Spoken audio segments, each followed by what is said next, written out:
스승의 주일, 부부주일, 청년주일 이게 다 한꺼번에 몰렸습니다. 저는 이럴 때마다 생각나는 두 사람이 있습니다. 또 여러분들도 너무 잘 아는 두 분이에요. 한 사람은 헬렌 켈러 여사이고요. 또 한 사람은 헬렌 켈러를 가르쳐 주신 설리반 선생님이십니다. 헬렌 켈러 여사는 1880년에 태어나서 1968년에 우리 하나님의 부르심을 받기까지 88년을 살았습니다. 그런데 참 크로스 여사처럼 그 생애가 비참하게 태어났어요. 아니요, 태어난 건 괜찮은데 생후 19개월 만에 심한 질병에 걸려서 완전히 죽을 지경까지 갔는데 극적으로 살아나긴 했어요. 근데 살아남으면 뭐합니까? 시각을 다 잃고 청각을 다 잃게 되었어요. 제가 지금 한 달 가까이 이 귀가 아파서 조금 아픈데 얼마나 불편하고 힘든지 몰라요. 계속 소리가 나기도 하고 그래요. 근데 그 정도가 아니라 귀가 완전히 안 들리기도 하고 눈이 아무것도 안 보일 때 이 헬렌 켈러가 얼마나 힘들겠어요. 감각도 없어요. 감각도 없어. 그런데 그 부모가 맥인 학교에서 한 여자 선생님을 데리고 왔습니다. 그 여인이 바로 설리반 선생님이셔요. 그래서 설리반 선생님이라서 대책이 있는 건 아니에요. 뭘 느껴야지. 무슨 반응을 해야지요. 안 보이고 안 들리는데 어떡합니까? 짜증도 내고 뒤척이도 선생님을 때리기도 하고 얼마나 힘들었겠어요. 설리반 선생님이 한 번은 좌절을 했습니다. 내가 계속 일을 해야 되는가? 언제까지 일을 해야 되는가? 그러면 내 가정은 어떡하지? 그만두려고 했던 적도 한두 번이 아니었어요. 그런데 이 설리반 선생님이 이 불쌍한 여아이를 보고서는 그만둘 수가 없어가지고 끝까지 함께합니다. 그런데 어느 날 일이 벌어졌어요. 그것이 뭐냐면은 오늘같이 이렇게 무더운 날, 조금 더 무더운 날 공원을 걷다가 헬렌 켈러가 넘어졌어요. 그래서 손에 흙이 묻고 그래가지고 그쯤 마침 옆에 수도가가 있어가지고 수돗물이 쿡쿡쿡 흐르는데 거기 가서 이 손을 얹어가지고 팍 했더니 그때 차가워 하면서 이 반응을 보인 거예요. 처음으로 반응을 보였어요. 그때 설리반 선생님이 헬렌 켈러의 손을 딱 붙잡고 거기에다가 WATER 물이라는 거 이게 물이라는 거예요. 그래서 물이라는 것을 처음으로 깨닫게 됐어요. 인식하게 됐어요. 그리고 물이라는 것을 인식하니까 다 물이 아닌 것들이 또 인식이 되는 거예요. 또 설리반 선생님은 그 틈을 이용해서 점자를 가르쳐줘 가지고 지식을 배우게 했어요. 그리고 의욕을 심어줬어요. 너는 잘할 수 있다. 너는 앞으로 큰일 할 수 있다. 그래서 이 헬렌 켈러가 삶에 대한 의식을 새로 갖기 시작을 했어요. 그래, 그럼 나같이 어려움 당하는 사람에서 내가 할 수 있는 일이 뭘까? 배워야지. 배워서 나같이 어려움 당하는 사람을 위해서 헌신해야 되겠다 하는 생각을 갖게 돼서 미국의 레드클리프라는 대학은 여자 대학으로서 최고입니다. 거기에 합격을 했어요. 그리고 레드클리프 대학을 졸업하고서는 이렇게 시각장애인을 위한 기금을 모아가지고 시각장애재단과 교회를 세우고 일평생 동안에 여성 인권 운동가로서 삶을 사는 이야기가 있습니다. 이렇게 헬렌 켈러로 하여금 헬렌 켈러가 되게 한 것은 설리반 선생님의 헌신이 있었기 때문이에요. 설리반 선생님의 헌신이 없었더라면 결코 헬렌 켈러가 될 수가 없었어요. 헬렌 켈러는 나중에 내가 3일만 볼 수 있다며 이라는 그 글에서 첫째 날은 이렇게 하고 둘째 날은 이렇게 하고 셋째 날은 이렇게 하고 다시 눈 감으면 좋겠다라고 할 때 다 다른데 3번 다 나오는 것이 뭐냐면 설리반 선생님을 보고 싶고 설리반 선생님하고 같이 대화하시고 설리반 선생님에게 은혜를 갖고 싶다라는 말을 했다고 합니다. 교회도 마찬가지예요. 교회도 관계입니다. 서로가 서로를 위해서 기도하고 주의 종의 성도들을 위해서 기도하고 성도들이 주의 종을 위해서 기도할 때 그 교회는 복된 교회가 되는 줄로 믿습니다. 제가 들은 얘기인데요, 한 지역에 두 교회가 동시에 개척이 됐어요. 그런데 한쪽 교회는 큰 교회로 개척이 됐고 한쪽은 작은 교회로 개척이 됐어요. 근데 3년 뒤에는 큰 교회는 아주 이름도 없이 사라지게 됐고 이 작게 시작한 교회는 그 교회에서 부흥하고 성장하고 지역을 잘 섬기고 있는 교회로 발전하게 됐습니다. 그 이유는 관계입니다. 관계. 큰 교회로 개척한 그 교회 목사님은 큰 교회라는 생각을 가지고 성도들을 위해서 기도하지 못했어요. 안 했어요. 한 성도를 위해서 물로 붙잡고 기도하지 않았어요. 그러다 보니까 성도들도 주의 종을 위해서 기도하지 않아요. 아니, 기도하지 않는 게 아니라 주의 종을 판단하고 비판하고 원망하기 시작했어요. 그러다 보니까 서로 싸움이 벌어졌어요. 그래서 동네 사람들이 지탄의 대상이 되고 말았어요. 뿐만 아니라 그 지역에서 더 이상 견딜 수가 없는 지경까지 이르게 됐을 때에 그 교회는 전원교회를 하고 나갔다고 했는데 그 뒤로는 다시는 일어서지 못하고 있다는 소식을 들었습니다. 그런데 작게 시작한 교회는 그 목사님이 하나님, 주님, 우리 교회는 이렇게 부족합니다. 우리 성도들도 부족하고 제가 제일 부족합니다. 그러면서 기도하기 시작했어요. 성도 한 사람 한 사람을 위해서 눈물로 기도하고 그 사정과 형편을 따라서 간절히 기도해 주셨어요. 그것을 안 성도들이 목사님이 올 때마다 강단에서 기도하는 모습을 보고서 돌아가서는 하나님, 주님, 우리 목사님 사랑해 주세요. 우리 교회 부흥케 해주세요. 우리 목사님 성령 충만케 해주세요. 우리 목사님 기도하는 주의 종 되게 해주세요. 이렇게 기도함으로써 말미암아 이 교회가 사랑이 넘치고 부흥하는 교회가 되었다는 것입니다. 오늘 우리 교회도 이러한 작게 시작한 교회에 큰 은혜와 부흥이 있기를 간절히 바랍니다. 오늘 말씀이 바로 그거예요. 관계입니다. 오늘 말씀에는 선지자가 백성들을 위해서 기도하고 백성이 선지자를 위해서 기도하는, 그래서 헌신하는 성도가 복을 받는다 하는 말씀이 오늘 말씀에 나타나 있습니다. 이스라엘 북쪽에는 수넴이라는 한 마을이 있어요. 이 수넴은 갈릴리 지역입니다. 우리 갈릴리 지역은 북쪽에 있는데 갈릴리 바다 있는 곳만 우리가 갈릴리라고 생각하는데 그것이 아니라 이 남서쪽으로 오면은 여러분들 잘 아는 나사렛, 또 여러분들이 잘 아는 가나 혼인잔치, 그리고 그 옆에 수넴이라는, 제가 가보니까 이렇게 산 밑으로 쭉 이렇게 펼쳐진 마을이 있어요. 거기가 수넴이라는 곳입니다. 그런데 이상하게도 성경에는 수넴의 훌륭한 여인들이 성경에 기록되어 있어요. 첫 번째 여인은 다윗 왕이 노년에 힘들어할 때에 다윗 왕을 봉양했던 처녀 아비삭이란 처녀가 있는데 그 아비삭이 수넴 여인이었고, 두 번째로는 다윗의 아들 솔로몬 왕 때에 솔로몬과 지극한 사랑을 나누고 부부가 된 여인이 술람이라는 여인인데 이 술람이라는 여인도 수넴 여인입니다. 그리고 가장 훌륭한 여인은 오늘 성경에 나오는 수넴 여인입니다. 오늘 8절에 보면은 하루는 엘리사가 수넴에 이르렀더니 거기에 한 귀한 여인이 그를 간곤하여 음식을 먹게 하였으므로 엘리사가 그곳을 지날 때마다 음식을 먹으러 그리로 들어갔더라라는 말씀이 있습니다. 귀한 여인이라고 그랬어요. 귀한 여인.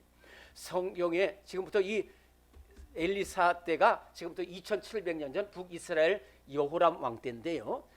2700년 전에 귀한 여인이라고 하면 굉장한 여인입니다. 대략 네 가지를 말하는데 신분이 높은 여인을 귀한 여인이라고 했고, 그 다음에 축복을 받아서 부유한 여인이 귀한 여인이고, 그 다음에 세 번째는 이웃까지 사랑해서 존경을 받는 여인이 귀한 여인이고, 그 다음에 믿음으로 달려가는 여인이 귀한 여인인데, 이 수넴 여인은 비록 이름은 없어요. 이름도 없는 여인이에요. 그냥 수넴 여인이라고 표현되는데, 이 수넴 여인은 네 가지를 다 갖췄어요. 부유한 귀한 가정이고, 또한 부유한 가정이고, 또 이웃에게 사랑을 받고 존경을 받는 부인이었고, 영적으로 믿음으로 살아가는 부인이었어요. 이 귀한 여인이 누구를 만나느냐 하면은 엘리사 선지자를 만납니다. 엘리사 선지자는 엘리야의 제자였어요. 밭에서 일하고 있던 엘리사를 엘리야가 보고서 옷을 던지니까 엘리야를 쫓아다니면서 제자가 됐고, 나중에 엘리야가 죽을 때에 그 엘리야의 갑절의 영감을 구해서 갑절의 영감을 받은 선지자가 바로 엘리사 선지자입니다. 이 엘리사 선지자는 엘리야가 기도하던 갈멜산에서 기도하고 사마리아까지 이렇게 하나님의 말씀을 전하러 왔다 갔다 하면서 하나님의 말씀을 전했던 선지자가 바로 엘리사 선지자입니다. 그래서 이 사마리아에서 갈멜에서 사마리아로 가려고 그러면 이 수넴 마을을 통과하지 않으면 안 되게 되는데, 이 수넴 마을을 어느 날 엘리사가 통과할 때에 그 귀한 여인이 엘리사에게 다가와서 간권합니다. 간권이라는 말은 간절하게 청했다는 거예요. 선지자님, 우리 집에 오셔서 식사해 주세요. 우리 집에 와서 식사해 주세요. 사실 엘리사가 얼마나 힘들겠어요. 여러분들 주의 종 가려고 해도 알지 못합니다. 선지자가 어떤 어려움이 있고 형편이 어떤지를 잘 몰라요. 선지자 하면은 두렵기도 하고 싫어하기도 하고 무서워하기도 하는 겁니다. 외로워요. 예수님도 뭐라고 말씀하셨어요? 여우도 굴이 있고 공중의 새도 집이 있지만은 인자는 머리 둘 곳이 없다고 그랬어요. 주의 종의 사정을 잘 모르잖아요. 그런데 이 귀한 여인은 주의 종이 얼마나 힘들까, 얼마나 외로울까, 얼마나 배고프실까, 이걸 생각해가지고 참 귀한 생각이죠. 그래서 모셨습니다. 그리고 그럼 엘리사도 배고프니까 들어가고 싶지만은 또 함부로 들어갈 수 없을 때 적극적으로 끌어다녔어요. 그래서 엘리사가 지날 때마다 그곳에서 식사를 하게 됐습니다. 그뿐만이 아니에요. 그 정도가 아닙니다. 이 여인은 아싸리 남편과 상의해가지고 담 위에다가 방을 만들자는 거예요. 여보, 우리 앞을 지나가는 저분은 하나님의 사람입니다. 우리 집 크니까 담 위에다가 방을 만들어서 의자 두고 책상 두고 촛대 두고 침상 두어서 이 엘리사가 거기 오늘 또 가는 동안에 거기 머물게 합시다 그랬더니 남편이 그러자 그래가지고 거기에다가 방을 만들어서 줬어요. 방을 만들어 드렸습니다. 자, 이제 이 엘리사가 방에서 있다 보니까 편하긴 한데 또 편하지도 않아요. 무슨 말이냐? 여러분들, 저도 주의 종인데 여러분들이 저한테 말 한마디 위로해 주는 것도 얼마나 힘이 드는지 몰라요. 조그만 물질의 봉양도 얼마나 귀한지 몰라요. 저는 제가 어려울 때 조그만 선물 준 20년 전에 준 그분 아직도 기도하고 있어요. 그런데 엘리사 보세요. 식사도 대접하죠. 방도 만들어주고 침상과 의자와 책상 다 해주니 얼마나 감사하겠어요. 몸이 근질한 거예요. 그러다 거방에 있던 날 갑자기 확 일어서가지고 엘리사 게하시 사관을 부릅니다. 그 여인을 불러오라고요. 그래서 여인이 왔습니다. 엘리사가 말합니다. 네가 우리를 위하여 이렇게 은혜를 베풀고 세심한 배를 하는데 내가 너에게 무엇을 주었으면 좋겠냐? 그때 뭐 이것 해주세요 저것 해주세요 알았더니 그 여인이 대답하기를 아닙니다. 저는 아무것 안 해주셔도 괜찮습니다. 선지자님이 여기서 머물러 주시고 기도하시면 되겠습니다. 이렇게 하고 또 나가버렸어요. 그런데 마음이 편하지 않는 거예요. 그래가지고 다시 게하시를 또 부릅니다. 야, 여보게, 내가 저 어떻게 해줄 방법이 없는데 저 무슨 방법이 없을까 그랬더니 게하시가 있습니다라는 거예요. 그게 뭐냐 그랬더니 제가 보니까 이 여인은 다 괜찮은데 아들이 없습니다 그러는 거예요. 남편은 너무 늙었다는 거예요. 그래 다시 불러라. 여인이 또 옵니다. 저를 다시 부르셨습니까? 그렇다는 거예요. 내가 한 가지 너에게 말하겠다는 거예요. 분명히 말하겠다는 거예요. 너 아들이 없는데 내년 이때에 네가 아들을 낳을 것이고 안을 것이고 얻을 것이다라는 거예요. 그리고 그야말로 1년 뒤에 아들을 낳았어요. 사랑하는 성도 여러분, 오늘 이 여인이 어떻게 이러한 복을 받았을까? 바로 헌신. 세 가지 헌신인데 첫째는 영적인 헌신입니다. 아무도 주의 종 알아보지 못해요. 선지자의 아픔을 알지 못해요. 그런데 영적인 사람이 영적인 것을 아는데 영적인 여인이었기 때문에 선지자의 아픔을 알아가지고 선지자를 영접하고 헌신했단 말이죠. 음식도 방도 다 제공해 줬어요. 두 번, 그다음에 물질의 헌신입니다. 물질. 그래서 음식도 대접해주고 이 부유하다고 될 수 있는 게 아닌데 또 방도 마련해 줬어요. 세 번째는 대가를 바라지 않고 조용하게 헌신했다는 거예요. 조용하게. 그래서 내가 이렇게 선지자를 대접했다 이런 말 하지 않았어요. 선지자님, 내가 이렇게까지 하는데 선지자님도 나를 위해서 뭘 해줘야 될 거야? 아닙니까? 요구하지 않았어요.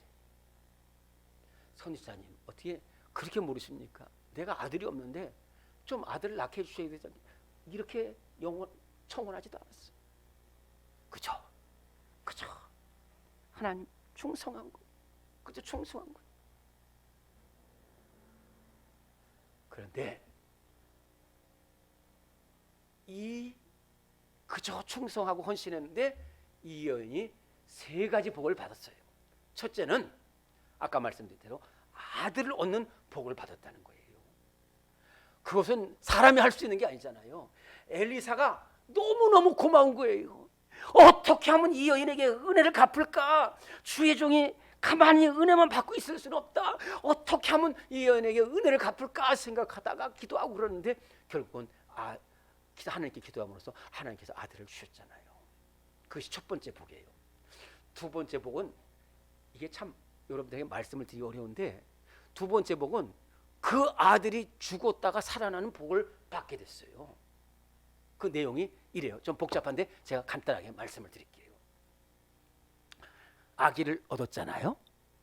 이제 조금 자랐습니다. 막 걸음마를 시작할 정도로 된 어린아이니까 아빠가 그 밭에서 추수돼서 일하러 갈 때에 아빠를 보러 졸랑졸랑 왔어요. 근데 직사광선이 내려가지고 막 갑자기 아빠 엄마 머리가 아파 그러더니 그냥 엄마 품에 앉아서 죽어버렸어요. 이거 얼마나 황당해요.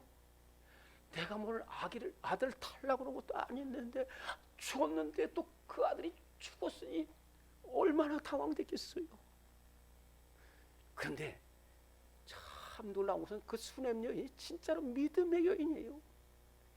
그 어려움을 당했을 때 아기를 엘리사가 머물던 그 방에다가 딱 앉혀놓고 지금 엘리사는 저 갈멜산에서 기도하고 있습니다. 먼 거리입니다. 매우 먼 거리에요. 수냄에서 갈멜산까지는 갈멜산에서 갈멜산 올라가는 것도 무진장 멀어요. 거기에 사환을 데리고 낙타를 타고 그대로 갑니다. 아무도 안 만나고 뒤로 갔어요. 그래서 갈멜산 기도하고는 엘리사 발을 딱 잡습니다. 선지자님, 제 아들 살려주세요. 눈빛이 달라고 음성이 달라요. 그래서 기도하고 있던 엘리사가 그럼 너 가자. 그래가지고 다시 수넴에 와서 그 방에 들어가서 자기가 있는 방인데 거기 들어가서 아기를 눕혀놓고 거기다 온몸을 덮치고 그저 하나님 앞에 기도했어요. 하나님, 이렇게 귀한 헌신하는 여인이 얻은 아들입니다. 하나님께서 주셨는데 어찌 데려가십니까? 하나님 살려주세요.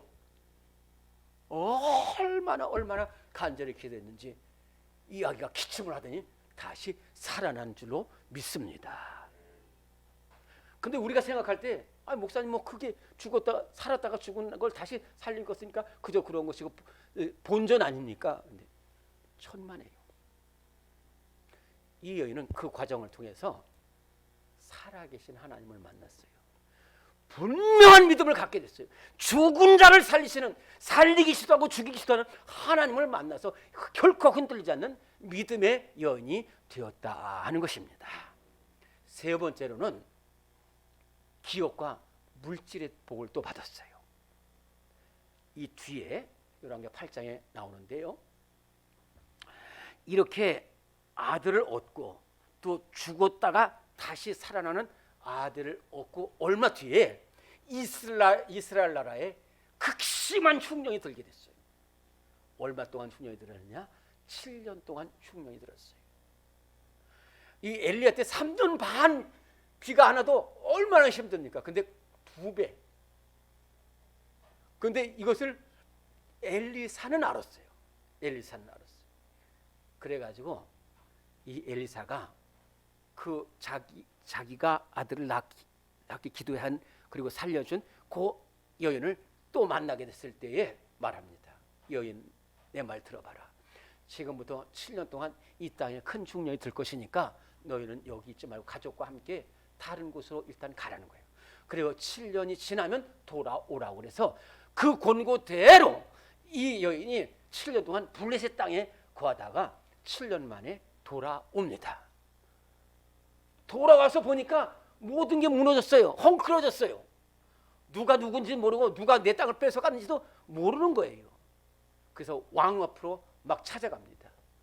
그런데 요람 왕이라고 무슨 수가 있는 게 아니에요. 뭐 7년 전 얘기고 또 여인이 와서 귀찮고 안 들어줬어요. 들어줄 수도 없어요.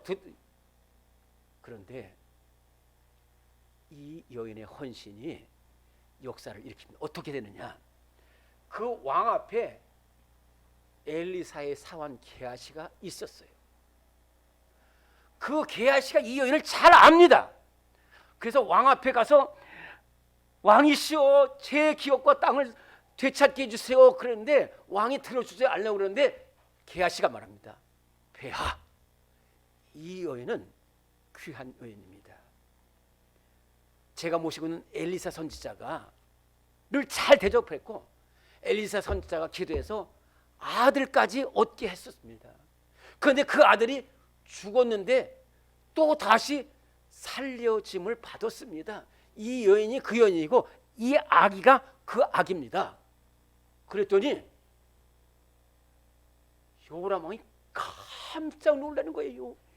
이렇게 귀한 엘리사를 대접했고 엘리사를 통해서 하나님의 아들을 주셨고 죽었다가 또 살리신 그 놀라운 역사를 바라보면서 그래, 이 여인에게 돌려줘라, 찾아줘라. 그래가지고 그 기업을 다 찾게 되었다는 것입니다. 사랑하는 성도 여러분, 저는 목회를 하면서 잘 모르는데도 저를 기도해 주시는 집사님도 계셔요. 30년 동안을 계속해서 저를 권고해 주시는 권사님도 계셔요. 그런데 놀라운 것은 저는 여러분들이 저를 아무리 뭐라고 해도 여러분들을 위해서 기도해요. 그런데 저를 돕는 손길은 그 기도 제목을 알아가지고 기도를 하게 되더라고요. 그 집사님 복을 받기 시작했어요.